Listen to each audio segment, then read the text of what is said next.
kitchen today, and we have something fun. That's right. Joining us, guest chef Colleen Hatton, the owner of Dish Passionate Cuisine. Are you making something passionate for us? We are making some passionate things Nice. today. Great. Some passionate comfort food. I love comfort food when it's so cold outside. I know. This is a great time of year, and this is a really easy recipe that you can put together pretty quick. Okay. Throw it in the oven and leave it alone and do whatever you need to do for the holiday season. Okay, so where do we get started? So we're going to start down here on this end, and what we've got is a 9x13 pan that I have melted 1 stick of butter in. Ooh, there we go. What are we making first of all? We are making chicken and dumpling casserole today. Oh, okay. Yeah, Delish. so very, very easy. Okay. And then what we're going to do is I'm going to have you guys pitch in. The next thing we're going to add is I went ahead before the show started and I took 4 cups of water and 3 chicken breasts with some celery, onion, a little salt and pepper, and I poached it so that I could get fresh chicken stock. Can you over poach? Yes, you actually can. I mean, you can because then it's going to get a little dry, but it's really Little hard. tough. You're going to have to like walk away and come back like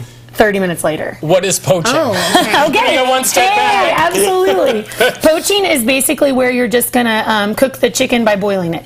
Okay. So basically, but we're going to get stock out of it. We've got some really nice stock that made, so basically you're putting the raw chicken in with your vegetables and your seasoning, and when you're done, the chicken's cooked and you've got chicken stock. Yeah. Okay. So it's much better than using, the stuff out The of box. it. Yeah, right. Okay. So that goes in. We're going to as well? spread that along the bottom of the pan, absolutely. All right. And we're just going to, a nice even layer, and I like to leave the celery and onion in there. If your kids don't like celery and onion, then that's fair enough too. Right. But I like to leave it in. You can strain it out, but I don't. And, if you really like vegetables, this is where you could put peas, carrots, any kind of thing down, just to kind of give it a little extra vegetable More pouch. fiber, I guess. Right. Okay. But then next what we're going to do is we have got some sage and a little salt and pepper. I was going to say, Heather, if you want to sprinkle just a nice light, and I don't go too crazy with the salt and pepper just because I already put some in with the chicken. Okay. So use all of this stuff? Yeah, absolutely. I don't think you can use And what's too the much. seasoning there? That is some sage. Some sage. And then just a little sprinkle. So just a little bit of Yeah, this. we don't want to go too wild and crazy. Unless you really, really like. I'm a salt freak, so I always do. But Well, then keep loading it up. That's That's okay. right. One more. Lord help me the day I have a sodium problem. So then the next step is really easy. We've got 2 cups of Bisquick that we're going to mix in with 2 cups of milk. Okay. So this is the And this is dumpling. the This is the dumpling part. And we're just going to layer this whole casserole out so that it actually goes really fast. Do you mind? I'm going to let you stir. Oh, sure, I can. She's a great stirrer. I'll vouch for her. Oh, thank you. That is wonderful. And it's going to mix together just kind of like Bisquick does into a little paste. Right. And then we're going to pour that on top. And while you're doing that, actually, what I'm going to do is the final step. Okay. I've got 2 cups of the chicken stock that we made. And I like I said, Reserved. there's a little celery and stuff in there too. And we've got 1 can of cream of chicken soup. Okay. And I'm going to start this just because this takes a little longer to mix together. Right. Okay.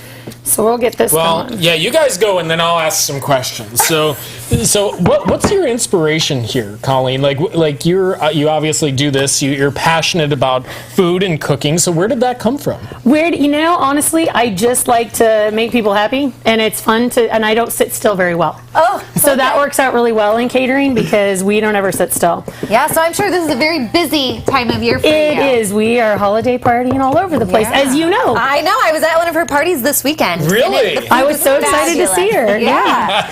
Well, Okay. and so are there things that you really recommend at like this put time that of right year? on top. Like this is good, and this is something we can make at home. But for the holidays, if we were going to spice it up, what do you guys do? What's kind of your secret? Right now, this time of year, we are doing a lot of beef tenderloin. Okay. A lot of beef, and we just like sear it nicely and then finish roasting it off in the oven so it's nice and juicy.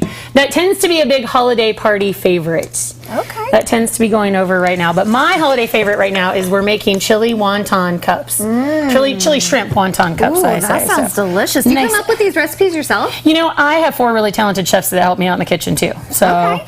we all pitch in together. So we've got that on top, and you can see it's kind of a little, thick. And then we're going to just dump the chicken stock and the chicken soup on top. Okay. And it's going to kind of like separate. You can see a little bit how some of it's staying on the top and some of it's... Right, so our hope is that at the end it's going to look like dumplings on there. Ah, okay, so now how long is this going to have to cook? It's going to cook 50 to 60 minutes in about 350. I already have one in the oven though that'll be ready by the end. Oh, I love the magic. television magic. Yeah. This is good. Exactly. Thanks, Colleen. You're going to stick around.